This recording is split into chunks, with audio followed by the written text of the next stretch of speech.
Madame la maire, bonjour, merci et beaucoup de la journée qu'on vient de passer ensemble.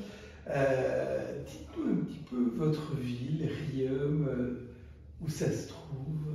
Alors Riom, on est une petite commune rurale de 3600 habitants, à 40 km de Toulouse. Voilà, on a vraiment un cœur rural et en même temps on est aussi une ville. On a tous les services à notre disposition, beaucoup d'attractivités et en même temps on garde cet esprit de village auquel on est très attaché. D'accord. J'ai vu que vous aviez une école, un collège. Vous êtes une ville quand même importante quand même. On est un ancien chef-lieu de canton et on a à peu près, sur les 3600 habitants, près de 7000 habitants en plus qui viennent vivre, consommer, travailler, étudier sur notre ville. Et c'est vrai que ça nous apporte un véritable dynamisme. Et on garde un peu ce centre-bourg dynamique auquel on est attaché et où tout le monde participe, que ce soit les associations, les élus, les commerçants, les artisans et chaque habitant qui participe à toutes les animations que l'on fait. Et on a la chance de ce dynamisme qui nous amène des activités tous les week-ends, hors bien sûr période de Covid, mais on reprend cette vie-là et on a à cœur de continuer sur cette lancée. Tout n'est pas dû à l'initiative des élus, loin de là. On essaie d'y contribuer pour notre part. Lorsqu'on est arrivé, on avait certains commerces vacants, on avait un sentiment un peu de déclassement, de perte d'activité au niveau des commerces. Et au fil du temps, les activités ont repris et on a de plus en plus de commerces. Et aujourd'hui, on n'a quasiment pas de vacances commerciales sur le centre-ville. C'est dû beaucoup, à mon avis, à la fois à une petite progression démographique, à une envie aussi de consommation différente, donc des habitants qui ont aussi conscience de l'importance d'avoir un centre-ville et des commerçants auxquels ils sont attachés, à la qualité commerciale aussi que nous avons sur la ville.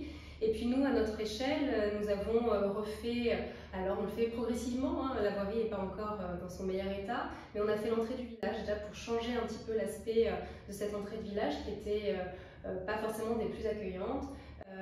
On a changé l'organisation du marché avant, qui s'étendait sur toute la ville. On a voulu le reconcentrer. Ça grâce aussi à des agents là de longue date qui connaissaient les habitudes, les qualités de tous les commerçants exposants de plein vent pour pouvoir les rassembler dans un même endroit et changer l'agencement de ces commerçants. Les commerçants de plein vent ont participé aussi bien volontiers à cette réorganisation. La période Covid nous a un peu aidés aussi parce que ça avait bouleversé nos habitudes. Et on travaille avec une association aussi de commerçants très dynamique et ça participe aussi à animer notre centre-ville. Et comme je vous disais, on a la chance d'avoir un tissu associatif extrêmement actif et de pouvoir offrir chaque week-end des activités en centre-bourg. Et ça permet aussi de garder une attractivité. Donc aujourd'hui, on fait en sorte de rester attractif, d'offrir un maximum d'offres commerciales et d'activités culturelles, d'animation de la ville. Et je pense que ça y contribue. Moi, je le vois de façon très positive. On voit qu'on a une attractivité grandissante. On voit qu'on accueille de plus en plus de personnes sur notre territoire, de façon mesurée aussi. Ça, c'est important. Comme je vous disais, garder l'esprit de village, cette idée de proximité est importante à nos yeux. Et on a en effet beaucoup de projets. Déjà, sur l'année 2023, on aura l'ouverture d'un centre médical avec des médecins, quelque chose sur lequel on travaille depuis plus de 10 ans maintenant. Et donc, on est extrêmement heureux de faire ça en partenariat avec les médecins du village. Ça aussi, ça permettra de consolider l'activité commerciale du centre-ville parce que qui dit médecin dit une bonne santé financière devient pharmacie, d'une attractivité. Qui dit pharmacie dans un cœur de ville dit amener du monde, un flux, et donc il va bénéficier aussi aux commerçants.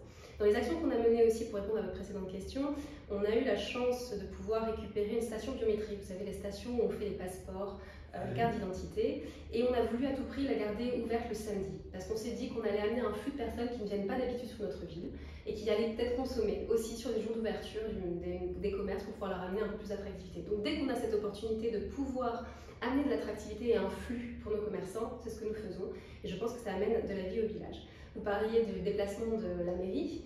Ça, c'était un sujet que nous avons déjà abordé avec la population. Je pense que nous avons eu son accord pour pouvoir étudier ce déplacement, puisque c'était un projet de campagne. Et c'est le prochain projet sur lequel nous allons nous atteler en 2023 pour ouvrir la nouvelle mairie et la transférer d'ici la fin du mandat, et changer du coup l'actuelle mairie dans laquelle nous nous trouvons aujourd'hui en tiers-lieu et aussi maison des associations. Écoutez, à l'image de la journée que nous avons eue d'échange, de travail avec votre association Centre-Ville en Mouvement, je tiens à dire que c'est extrêmement riche de pouvoir avoir ces échanges avec des élus d'expérience, avec des personnes qui travaillent sur le sujet à plein temps.